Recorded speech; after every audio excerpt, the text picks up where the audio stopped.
एक लड़का इतना नशा करने लगता है कि उससे कोई नशा नहीं बचा रहता। उसकी वजह से घर वाले, आस पास पड़ोस वाले सब परेशान हो जाते हैं। माँ बाप, भाई बहन, बीवी बच्चे सब इतने परेशान हो जाते हैं, उनके पास रोने के अलावा कुछ नहीं बचता।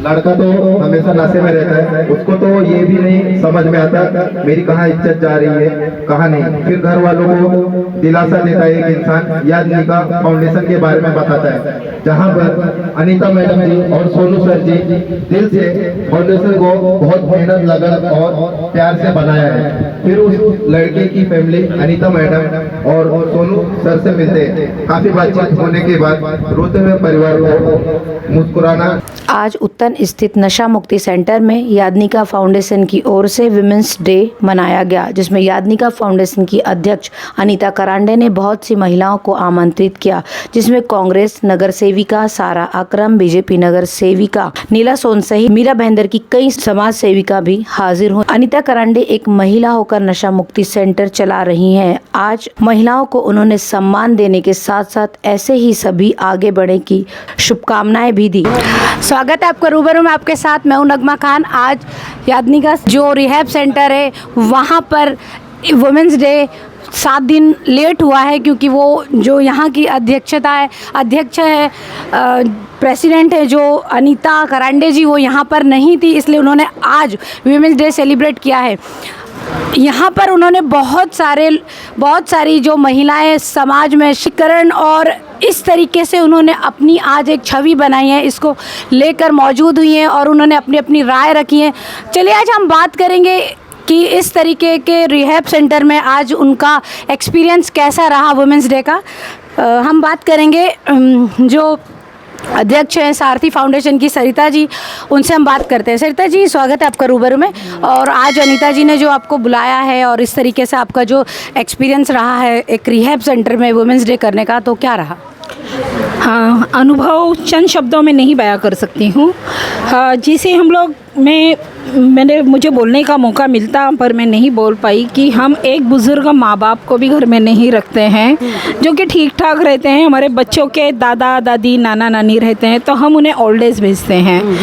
और रिहैब सेंटर में नशे से पीड़ित लोगों को एक संभालना इजी नहीं होता है, क्योंकि वो अपना आपा खोते हैं। मैं खुद पिछले 25 साल से सामाजिक कार्य करता, और नगमा तुम्हारे साथ ही 10-12 साल हो गया। हम लोग खुद एक IAC की लड़ाई लड़ चुके हैं, तो हमारे पास ऐसे काफ़ी केसेस आए हैं कि जब हम इनके लिए बचाव के लिए जाते हैं तो हमें ये डर रहता है कि ये ब्लेड मार सकते हैं, ये उक्रेजित हो जाते हैं, क्योंकि अपने मानसिक आपा में नहीं रहते।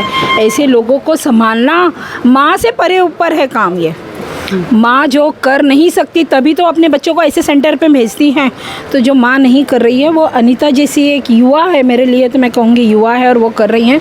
तो चंद शब्दों में इनके लिए हम नहीं कुछ कह सकते हैं, शब्द कम पड़ेंगे। हम सब नारी शक्ति की तरफ से इनको बुलाने के लिए भी धन्यवाद, ऐसे रिहैब सेंटर की जानकारी देने के लिए धन्यवाद, और सलाम। Thank you. समाज सेविका भारती त्रिवेदी जी, आइए जानते हैं उनका क्या कहना है इस वुमेंस डे के अवसर पर।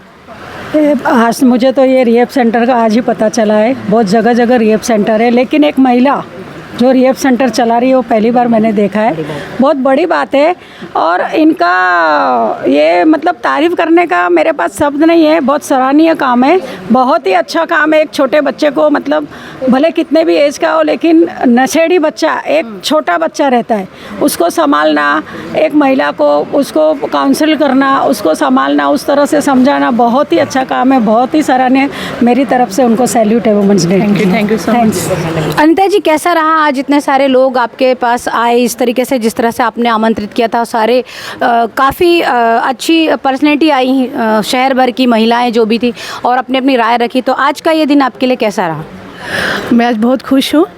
अपने यादनिका फाउंडेशन में इतनी सारी महिलाएं और उतनी उच्च स्तर पर और लेवल पर काम कर रही है, लेकिन उन्होंने डाउन टू अर्थ रहकर यहाँ पर आकर यहाँ पर सबको सलाह दी, मुझे इतना मान सम्मान दिया। मुझे बहुत, आज मैं बहुत खुश हूँ, और मुझे और भी बोलते हैं ना कि आगे बढ़ने का या फिर आगे और कुछ तो अच्छा करने का मुझे एक इंस्पिरेशन मिला है इन सारी महिलाओं को देखकर। कितने वर्ष हो गए इस रिहैब सेंटर? 3-4 साल हो गए। 4 साल से मैं चला रही हुई संस्था।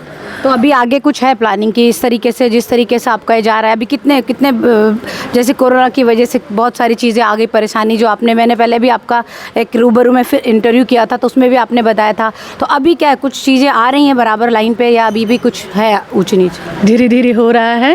मुझे तो बहुत दिक्कतें आ रही है। 3 से 4 बच्चों को मैं ऐसे ही संभाल रही हूँ और किसी के तो पेमेंट्स भी हमको नहीं आ रहे हैं और किसी से डोनेशन या फिर कुछ भी थोड़ा सा भी मिल जाता है तो हम उसमें से चला सकते हैं।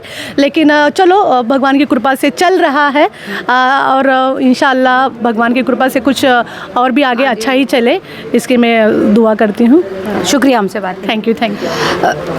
जैसे कि अनीता जी ने अभी हमें बताया कि कुछ थोड़ी सी परेशानी भी आ रही है। हम भी यही चाह रहे कि जो भी शहर भर के नेता हो, समाज सेवक हो और जिस तरीके से भी अगर इस रिहैब सेंटरों की मदद करते हैं वो तो जाहिर सी बात है कि बहुत अच्छी बात होगी और ये आगे धीरे धीरे ये अपनी तरक्की की ओर जाएगा। क्योंकि आप समझ नहीं सकते हैं कि जब नशे करके वो जो स्टूडेंट उनकी अनीता के पास आता है तब वो पहले 15 से 20 दिन में या पूरा एक महीना रख लीजिए किस तरीके से वो अपने आप को घायल कर लेता है। और उस कंडीशन में, क्योंकि मैं भी पिछले कई बार यहाँ पर आती रहती हूँ तो मैंने देखा है कि उनकी जो कंडीशन होती है वो हर कोई मतलब इस तरीके से नहीं मैनेज कर सकता है। तो ये सही बात है कि एक बच्चे और बल्कि बच्चा तो बहुत नादान होता है, छोटा सा होता है जब वो पैदा होता है, लेकिन ये जब स्टूडेंट आते हैं अनीता के पास ये बहुत मुश्किल हो जाता है इनको मैनेज करना। कभी कभी लोग दीवारें फांग के भाग जाते हैं, इस तरह की कंडीशन भी हो जाती है। और हमेशा मैं उससे यही पूछती हूँ तो बोले कुछ ना कुछ मतलब हर बार मुझे नया ही सुनने को मिलता है। तो ये सारी चीज़ें हो रही हैं और समाज में हम सभी लोगों इन सारी चीज़ों में हमको आगे आना चाहिए। और जैसे अनीता जैसी मैं और भी बोलती हूँ और रिहैब सेंटर खुले, क्योंकि इस तरीके से नशा आज लोगों का शौकिया बन गया है। पहले हम सुनते थे कि नशा लोग गम में कर रहे हैं, आज ऐसा नहीं है। आज लोगों ने एक ट्रेंड बना दिया कि नहीं, हमारे पास पैसा है, अगर पैसा है तो हमारे पास गाड़ी होना चाहिए, गाड़ी है तो हम नशा भी करें। लेकिन ये नशा आपको आपकी दुनिया ख़त्म कर देता है, यही सच है, इससे ज़्यादा कुछ सच नहीं है। तो सारे लोगों को हमको इनका साथ देना चाहिए और हिम्मत बढ़ानी चाहिए अनीता जैसे लोगों की। चलिए मिलेंगे फिर ऐसे ही किसी विषय पर, तब तक के लिए शुक्रिया।